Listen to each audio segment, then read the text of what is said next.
Halo, Assalamualaikum warahmatullahi wabarakatuh. Perkenalkan saya Erna, dan hari ini kita akan kembali berbicara tentang Nusantara Sehat, dan topik yang akan kita bicarakan adalah seleksi tahap 2 Nusantara Sehat. Untuk teman-teman yang lolos tahap pertama, selamat, dan ini adalah video untuk kalian, untuk persiapan kalian. Dan untuk yang lolos cadangan, jangan lupa untuk selalu mengecek akunnya setiap hari. Jangan sampai ada perubahan, ada panggilan, dan kalian harus tetap melakukan persiapan. Jangan sampai ada panggilan tapi kalian tidak ada persiapan. Dan untuk yang belum lulus, jangan patah semangat. Tetap semangat dan tetap usaha untuk pendaftaran berikutnya. Banyak kok orang di luar sana yang harus berkali-kali daftar Nusantara Sehat baru bisa lolos. Jadi tetap semangat. Nah, sekarang mari kita lihat bagaimana seleksi tahap 2 Nusantara Sehat. Jadi saya akan bercerita berdasarkan pengalaman saya mengikuti tes Nusantara Sehat tahun 2019, periode pertama, awal-awal tahun. Dan tentunya akan berbeda dengan apa yang akan kalian ikuti, karena kalian akan melakukan tes ini secara daring atau online, sementara waktu itu saya secara langsung.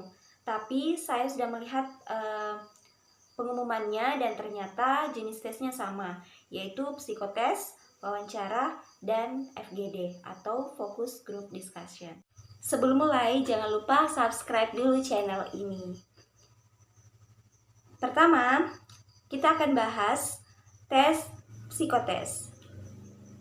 Jadi, untuk psikotes itu, kalian akan menjawab soal yang banyak. Saya lupa berapa nomor, tapi kita tidak mengerjakannya secara langsung. Itu ada bagian-bagiannya di setiap entah berapa nomor, bagian A, kemudian bagian B, itu ada bagian-bagiannya. Dan soalnya banyak. Tips untuk menjawab soal psikotes itu, yang pertama, kalian harus mendengarkan instruksi atau apa yang dikatakan oleh pengawas atau panitia. Dengarkan baik-baik, karena pengalaman ternyata panitia itu hanya menyampaikan satu kali, kemudian tidak ada tidak ada informasi berapa lama soal ini akan dikerjakan, sisa waktu berapa lagi, itu tidak ada. Hanya ada instruksi tentang soal harus dikerjakan seperti apa, kemudian instruksi mulai, kemudian instruksi selesai, dan itu sangat cepat waktunya. Jadi itu tips pertama.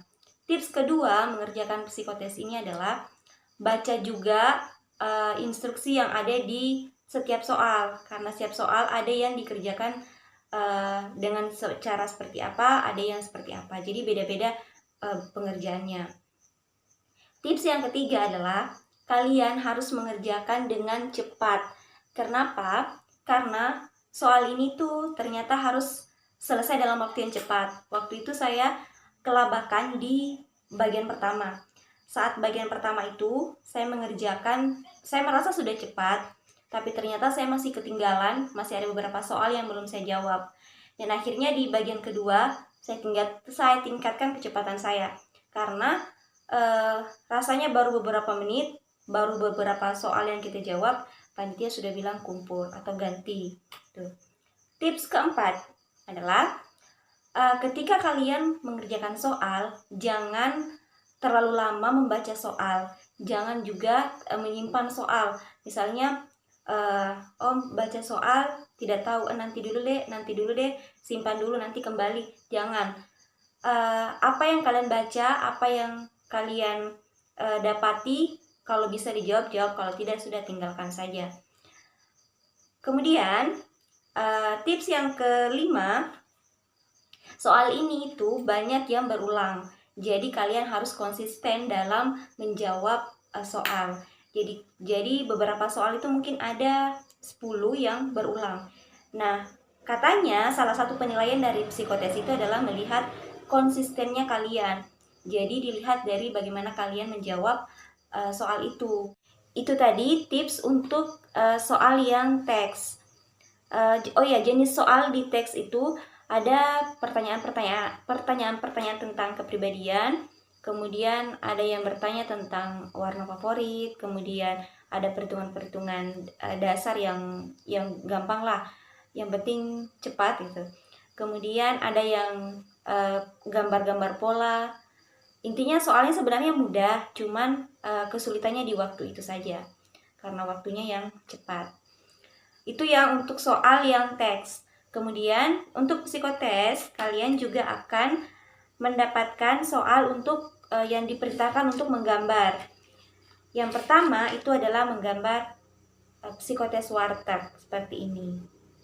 Instruksi untuk tes warteg ini adalah kita harus mengisi atau melanjutkan gambar yang ada di setiap kolom itu menjadi gambar yang bisa dikenali. Nah, itu kan gambarnya tidak jelas apa. Nah, tugasnya kita adalah melanjutkan apa yang ada di kotak itu menjadi sebuah gambar yang bisa dikenali. Untuk lebih jelasnya bagaimana sebenarnya pengisian atau bagaimana aturan-aturan yang baik, atau bukan aturan ya, maksudnya bagaimana mengerjakan tes ini dengan baik, itu silahkan kalian googling. Tapi sepengetahuan saya, yang saya ingat ketika melakukan persiapan tes ini adalah yang pertama, untuk mengisi gambar-gambar itu kita tidak boleh mengisi gambar atau menggunakan gambar yang sudah sering digunakan oleh orang-orang yang banyak di internet. Jadi usahakan gambar yang dipilih adalah gambar dari ide sendiri. Kemudian kan ada instruksi untuk memberikan nomor di kotak-kotak itu. Setahu saya jangan memberikan nomor secara berurutan, tapi usahakan itu secara acak.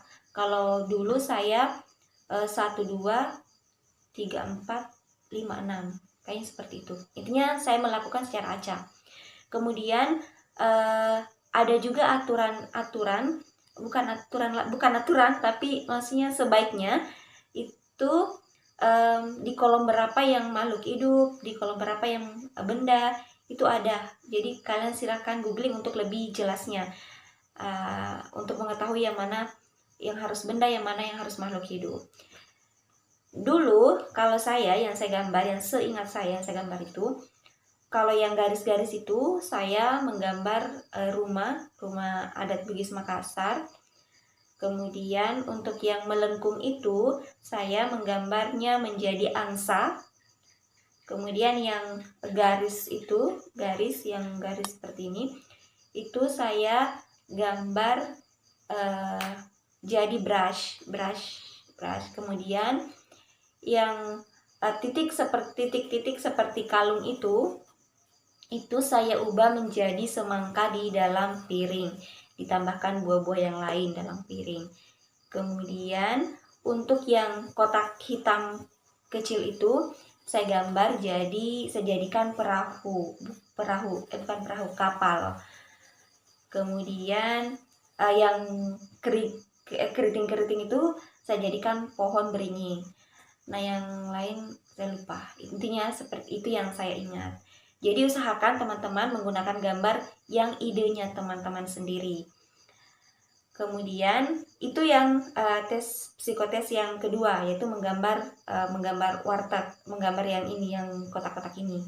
Yang pertama tadi kan menulis, yang teks itu. Kemudian yang kedua yang menggambar ini warteg. Yang ketiga menggambar juga, itu menggambar pohon. Nah, kalau menggambar pohon ini, seingat saya ada juga instruksinya, itu ada pohon yang tidak boleh digambar. Kalau tidak salah itu pohon kelapa dan pohon beringin, itu tidak boleh dipilih pohon itu untuk digambar. Nah, sepengetahuan saya, untuk menjawab tes ini, kita harus memilih pohon yang bisa digambar secara keseluruhan bagian-bagian pohonnya. Jadi mulai dari akar, batang, ranting, kemudian daun dan buah, itu harus jelas. Waktu itu saya menggambar pohon nangka. Jadi kan buahnya besar, jadi bisa kelihatan. Harus ada akarnya yang kelihatan juga, ada daunnya. Dan kebetulan daun nangka agak besar, jadi tidak repot untuk menggambarnya. Semua tes yang menggambar itu tidak perlu bagus banget, tidak perlu, yang penting bisa dikenali. Nah, kalau untuk yang pohon ini itu juga tidak perlu, yang penting tampak bagian-bagian pohonnya. Yang ketiga, itu juga menggambar, tapi menggambar manusia. Menggambar manusia yang sedang melakukan aktivitas yang menunjukkan profesinya. Waktu itu saya menggambar saya apoteker, jadi saya menggambar seorang apoteker yang sedang meracik lengkap dengan lumpang-lumpangnya. Dan kalau sepengetahuan saya, untuk tes menggambar manusia itu, yang salah satu yang dinilai adalah proporsionalnya. Jadi harus proporsional, jangan sampai badan sebelah kiri dan sebelah kanannya itu tidak sama, lebarnya tidak sama, atau kakinya itu tidak sama. Dan harus lengkap bagian-bagiannya juga, yang bisa tampak itu harus kelihatan, harus ada matanya, hidungnya, seperti itu. Dan ada instruksinya, jangan lupa memberikan nama pada gambar itu. Selanjutnya adalah wawancara. Wawancara itu kita akan diwawancarai oleh 2 orang. Katanya satu itu psikolog, satunya itu sesuai dengan profesi kita. Kalau dulu kami sementara mengerjakan psikotes, itu beberapa orang secara bergiliran dipanggil untuk mengikuti wawancara. Nah, untuk pertanyaan-pertanyaan wawancara, menurut saya itu tergantung kondisi masing-masing peserta. Karena ada yang ditanyakan begini, ada yang malah lain yang ditanyakan. Kalau saya dulu pertanyaannya seperti ini: apa alasannya mengikuti Nusantara Sehat, dan apa yang dikejar di Nusantara? Apa alasannya? Apa yang dikejar di Nusantara Sehat ini? Kemudian kenapa pilih Nusantara Sehat sementara lowongan pekerjaan yang lain itu ada banyak? Terus bagaimana persetujuannya orang tua, apakah setuju atau tidak mendaftar ini? Persetujuan pacar bagaimana rencana menikahnya? Kemudian apa lagi ya, kalau yang ada juga teman saya yang dia kan sudah menikah, punya anak, bagaimana dengan suaminya, bagaimana dengan anaknya itu. Kemudian ditanyakan juga apa yang saya punya, modal apa yang saya punya yang bisa menjadikan saya yakin bahwa saya bisa bertahan di tempat penugasan. Kemudian bagaimana ketika nanti di sana ada orang-orang yang beda pendapat dengan kita, bagaimana mau memulai beradaptasi di sana. Jadi pertanyaannya itu beda-beda, tapi seputaran seperti itulah. Dan beberapa orang juga ditanyakan yang ditulis di esainya. Jadi teman-teman jangan lupa untuk mengecek terlebih dahulu apa yang kalian tulis di esai, dan pikirkan kenapa kalian memilih itu. Jadi persiapkan kalimatnya ketika memang benar-benar ditanya tentang esai itu. Jadi itu untuk wawancara. Oh iya, kalau untuk wawancara jangan lupa baca-baca juga bagaimana etika wawancara, bagaimana sikap duduk, bagaimana kontak matanya, bagaimana posisi tangan, bagaimana nada suara, itu silahkan dipelajari di googling untuk lebih ininya. Kemudian tes ketiga adalah FGD atau Focus Group Discussion. Nah, di sini kita akan dikumpulkan beberapa orang dalam satu kelompok. Kalau periode saya itu kita dikumpulkan satu profesi, tapi kata yang senior sebelumnya itu dikumpulkan dengan orang-orang yang beda profesi.